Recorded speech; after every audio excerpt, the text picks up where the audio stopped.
News 24 घडामोडी, श्वास चालू घडामोडींचा। नगरमध्ये प्रभाग रचनेवर खळबळ, वैभव कदमांचा थेट आरोप। प्रभाग रचना बेकायदेशीर, वैभव कदमांनी उघड केलं मोठं रहस्य। अहिल्यानगर महानगरपालिकेच्या सार्वत्रिक निवडणुकीसाठी जाहीर करण्यात आलेल्या प्रारूप प्रभाग रचनेवर आता गंभीर प्रश्न उपस्थित झाले आहेत। वैभव कदम यांनी राज्य निवडणूक आयोग व जिल्हाधिकारी यांच्याकडे सादर केलेल्या निवेदनात अनेक त्रुटींवर लक्ष वेधले आहे। त्यांच्या म्हणण्यानुसार मनपाने जाहीर केलेल्या नकाशांवर आवश्यक अधिकाऱ्यांच्या स्वाक्षऱ्या नसल्यामुळे ते नकाशे वैध मानता येत नाहीत। तसेच शासनाच्या आदेशानुसार प्रगणक गट व गटनिहाय लोकसंख्या नमूद करणे बंधनकारक असतानाही जाहीर नकाशांमध्ये ही माहिती दाखवलेली नाही। त्यामुळे नागरिकांमध्ये संभ्रमाचे वातावरण आहे। वैभव कदम यांनी स्पष्ट मागणी केली आहे की सदर प्रभाग रचना तात्काळ रद्द करून नव्याने व नियमांनुसार जाहीर करावी।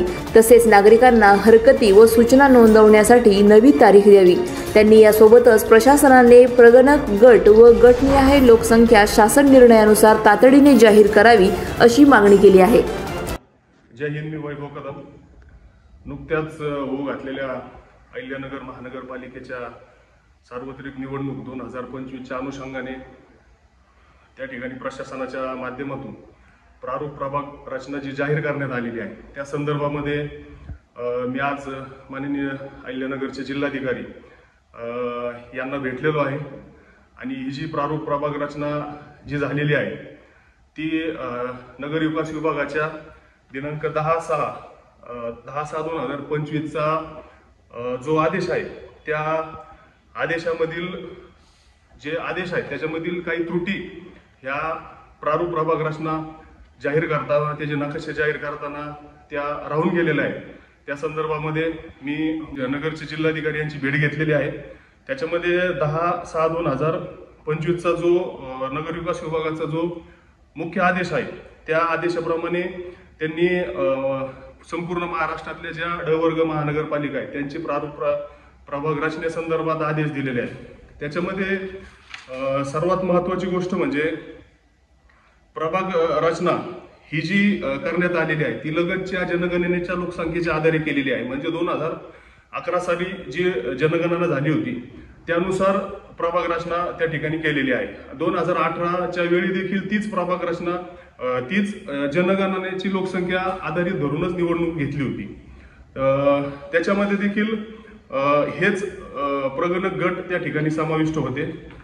त्या अनुषंगाने ते जी जाहीर झालेले नकाशा आहेत त्याच्यामध्ये सर्वात महत्त्वाची गोष्ट म्हणजे जो आदेश आहे नगर विकास विभागाचा त्याच्यामध्ये आदेश क्रमांक 5.7 त्याच्यामध्ये जो आदेश आहे त्याच्यामध्ये प्रगणक गटांचे क्रमांक व त्या प्रगणक गटांची लोकसंख्या त्या ठिकाणी दर्शवण्याबाबत नगर विकास विभागाचे आदेश आहेत। जर आपण अहिल्यानगर महानगरपालिकेचे जे जाहीर झालेले नकाशे आहेत त्याच्यामध्ये कुठेही प्रगणक गटांची लोकसंख्या दर्शवण्यात आलेली नाही। प्रगणक गटांची लोकसंख्या ही इतकी महत्त्वाची आहे की जर एखादा प्रभाग काही कारणामुळे जर तो त्या ठिकाणी मागच्या वर्षीच्या निवडणुकीच्या नकाशा व्यतिरिक्त जर त्या ठिकाणी कमी जास्त केलेला असेल तर लोकसंख्या त्या ठिकाणी महत्त्वाची असते। कारण की जर प्रगणक गट फोडला जर असेल तर त्या ठिकाणी आपल्याला त्या निश्चित कायदेशीर स्वरूपाची त्या ठिकाणी आपल्याला हरकत मांडता त्या माध्यमातून येणार आहे। कारण की त्याच शासनाचा जो आदेश आहे त्या 5.4 मध्ये स्पष्टपणे म्हणलेला आहे की प्रभाग रचना करताना प्रगणक गट फोडू नये आणि बरेचसे बहुतांश प्रभाग नगर शहरातील हे पूर्वीच्या नकाशा व्यतिरिक्त हे कमी जास्त झालेले आहे। त्याच्यामुळे त्याचीही कारणे जर प्रगणक गट जर लोकसंख्या जाहीर झाली तर त्याची फोडण्याची कारणे देखील त्या ठिकाणी आपल्याला ती लक्षात येणार आहे। आणि त्याच अनुषंगाने काही आम्ही माहिती घेतली बाहेरच्या ज्या महानगरपालिका आहे त्याच्यामध्ये आपण जर हे परभणीचा जर महानगरपालिकेचा जर प्रारूप प्रभाग रचनेचा जर नकाशा पाहिला तर त्याच्यामध्ये स्पष्टपणे प्रगणक गट आणि त्या गटाची लोकसंख्या म्हणजे एका प्रभागामध्ये 10 प्रगणक गट असू शकतात, 8 असू शकतात किंवा 15 असू शकतात। त्या गटाप्रमाणे पुढे लोकसंख्या आणि त्याच्या खाली एकूण त्या प्रभागाची लोकसंख्या। आता महानगरपालिकेने जे नकाशे जाहीर केले त्याच्यामध्ये फक्त प्रभागाची एकूण लोकसंख्या SC ST पॉप्युलेशनची लोकसंख्या एवढीच दिलेली आहे। प्रगणक गटाची कुठेही लोकसंख्या त्या ठिकाणी दर्शवण्यात आलेली नाही. त्याच्यामध्ये जर परभणीचं पाहिलं, त्याच्यानंतर छत्रपती संभाजीनगरची जी महानगरपालिका आहे त्यांनी देखील परिशिष्ट 3चा फॉर्म हा ऑनलाईनला अपलोड केलेला आहे. त्याच्यामध्ये प्रगणक गट आणि त्याची देखील लोकसंख्या त्याच्यामध्ये दर्शवण्यात आलेली आहे. त्यामुळं मी आज जिल्हाधिकाऱ्यांकडे तीच मागणी केलेली आहे की 15 तारखेला हरकत घेण्याची मुदत संपते आहे. जर खरं लोकशाही पद्धतीने पारदर्शकपणे जर निवडणूक आपल्याला घ्यायची तर ही सर्व प्रक्रिया ही जनतेला माहिती होऊ द्या, कारण की तसे शासनाचे आदेश देखील आहेत. नंबर 2, त्याच्यामध्ये त्याच नगरविकास विभागाच्या 10/6/2025च्या आदेशामध्ये क्रमांक 7.5 मध्ये स्पष्टपणे म्हणलेलं आहे की प्रसिद्ध करण्यात आलेल्या प्रारूप प्रभाग रचनेच्या नकाशांवर व विहित नमुन्यांवर संबंधित महानगरपालिका आयुक्त, उपायुक्त, निवडणूक विभाग व नगर रचनाकारी यांची स्वाक्षरी असणे अनिवार्य आहे. जर आपण महानगरपालिकेच्या वेबसाईटवर गेला, त्या ठिकाणी त्यांनी ते फेसबुकवर त्या ठिकाणी त्या नकाशे अपलोड केलेले आहेत. ते जर आपण जर डाउनलोड केले तर त्याच्यामध्ये एकाही जबाबदार अधिकाऱ्याची सही नाही.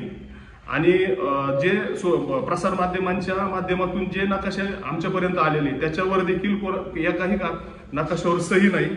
त्या संदर्भामध्ये देखील राज्य निवडणूक आयोगाचं दिनांक 17/6/2012चं देखील एक आदेश आहे. तर त्या आदेशामध्ये देखील हेच म्हटलेलं आहे की प्रारूप प्रभाग रचना प्रसिद्ध करताना महानगरपालिकेच्या हद्दींबाबतचे नकाशे संबंधित नगर रचनाकारांनी व महानगरपालिका आयुक्तांनी प्रमाणित करणे आवश्यक आहे. आणि ह्याचा आधार घेत त्या ठिकाणी मी जिल्हाधिकाऱ्यांकडे काही प्रमुख मागण्या केलेल्या आहेत. त्याच्यामध्ये एक सह्यांच्या बाबतीमध्ये जर दुसऱ्या महानगरपालिकेचं जर माहिती घेतली तर नाशिक महानगरपालिकेचा हा नकाशा आहे. त्याच्यामध्ये आपण जर पाहिलं तर त्याच्यामध्ये डिस्ट्रिक्ट कमिशनर, टाउन प्लॅनर वगैरे यांच्या सगळ्यांच्या सह्या आहेत. त्यानंतर हे सांगली, मिरज, कुपवाड शहर महानगरपालिका या नकाशावर देखील संबंधित अधिकाऱ्यांच्या स्वाक्षऱ्या आहेत. त्यांनी ते अपलोड केलेलं आहे. त्यानंतर नवी मुंबई महानगरपालिकेचं आहे, याच्यावर देखील सर्व संबंधित अधिकाऱ्यांच्या सह्या आहेत. मग असं असताना महानगरपालिकेने देखील आपल्या स्वाक्षऱ्या केलेले जे नकाशा आहेत ते तात्काळ अपलोड करणं गरजेचं आहे. कारण नागरिकांना त्या ठिकाणी हरकत घेण्यासाठी एक कायदेशीर पर्याय त्या ठिकाणी उपलब्ध होतो. त्यामुळे मी जिल्हाधिकाऱ्यांकडे काही प्रमुख मागण्या केलेल्या आहेत, ज्याच्यामध्ये माझी प्रमुख मागणी अशी आहे की अहिल्यानगर महानगरपालिकेने जी प्रसिद्ध केलेली प्रारूप रचनेचा जो नकाशा आहे एक तर त्यावर तात्काळ स्थगिती द्या किंवा तो रद्द करा. आणि जर रद्द करा किंवा नव्याने प्रारूप प्रभाग रचना जाहीर करून त्याच्यावर हरकती व सूचना मांडण्यासाठी एक नवीन तारीख द्या. कारण की ह्या जी हरकती आहेत ह्या पुढे चालून ज्यांना हरकती घ्यायच्या आहेत त्या पुढे चालून त्या कायदेशीरपणे त्या ठिकाणी शेवटपर्यंत टिकल्या पाहिजे. आणि नागरिकांचं देखील म्हणणं त्या ठिकाणी प्रशासनानं योग्यरित्या नागरिकांना मांडता आलं पाहिजे. त्यानंतर अहिल्यानगर महानगरपालिका निवडणूक पारदर्शक पद्धतीने व्हावी यासाठी या सर्व बाबींचा गांभीर्यपूर्वक माननीय जिल्हाधिकाऱ्यांनी विचार करून त्याबाबत योग्य ते आदेश द्यावेत, जेणेकरून नागरिकांना आपल्या ज्या हरकती आहेत त्या व्यवस्थित कायदेशीरपणे मांडता येतील. प्रगणक गटाच्या लोकसंख्या नमूद प्रामुख्याने झाल्या पाहिजे, कारण की प्रभाग आपले का कमी जास्त झालेत हे त्यातून नक्कीच समजणार आहे. त्यानंतर जे विना स्वाक्षरी केलेले नकाशे जे प्रसिद्ध करण्यात आलेले त्याच्यावर तात्काळ स्वाक्षऱ्या करून ते नकाशे जाहीर झाले पाहिजे, अशी माझी त्या ठिकाणी प्रमुख मागणी आहे. आणि ह्या नव्यानं हे अपलोड केल्यानंतर नवीन तारखा ह्या त्या ठिकाणी झाल्या पाहिजे. आणि निवेदन मी माननीय राज्य माहिती आयोग यांच्याकडे देखील मी त्याबाबत पत्र दिलेलं आहे. धन्यवाद. प्रतिनिधी स्वामी गोसावी, न्यूज 24 घडामोडी, अहिल्यानगर. अशाच बातम्यांचा आढावा घेण्यासाठी आजच आपल्या YouTube चॅनलला सबस्क्राईब करा. बातमी आवडल्यास लाईक करा आणि इतरांपर्यंत शेअर करा.